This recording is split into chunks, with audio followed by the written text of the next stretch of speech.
নির্বাচন কমিশনের গুরুত্বপূর্ণ পদগুলোতে নির্বাহী বিভাগের কর্মকর্তাদের নিয়োগ বৈধ কিনা এ প্রশ্ন উঠিয়ে হাইকোর্টে রিট করেছেন সুপ্রিম কোর্টের আইনজীবী মোহাম্মদ ইয়ারুল ইসলাম।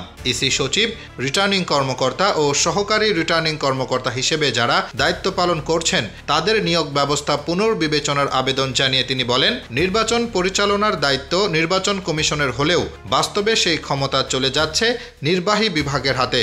বুধবার ৩রা ডিসেম্বর করা এই রিটে তিনি আরও দাবি তুলেছেন, ইলেকটোরাল সার্ভিস কমিশন গঠন করতে হবে এবং জেলা ও উপজেলা নির্বাচন কর্মকর্তাদের মাধ্যমেই এসব পদে নিয়োগ দেওয়া উচিত। পাশাপাশি রুল নিষ্পত্তি না হওয়া পর্যন্ত জাতীয় সংসদ নির্বাচনের কার্যক্রম স্থগিত রাখার আবেদনও করেছেন, যদিও ত্রয়োদশ জাতীয় সংসদ নির্বাচনের তফসিল এখনও ঘোষণা হয়নি।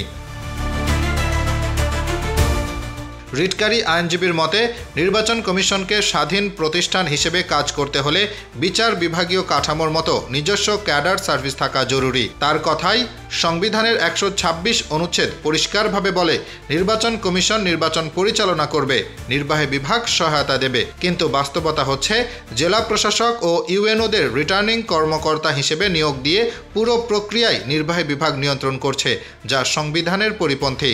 তিনি অভিযোগ করে বলেন, সরকার ও নির্বাচন কমিশন ইতিমধ্যে জেলা প্রশাসকদের সঙ্গে বৈঠক করেছে, যা ইঙ্গিত দেয় আগামী নির্বাচনও তাদের হাতেই পরিচালিত হবে। এতে করে আরেকটি প্রভাবিত ও পক্ষপাতদুষ্ট নির্বাচনের ঝুঁকি আরও বাড়বে।